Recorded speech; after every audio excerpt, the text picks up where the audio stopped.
Alarma de Muichiro, despiértate ya. Te tienes que levantar.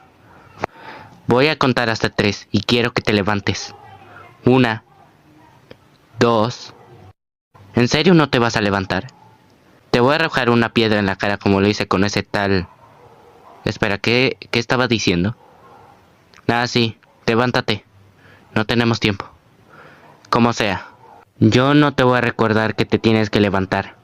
¿Por qué? Porque a mí se me va a olvidar. Tú ya lo sabes.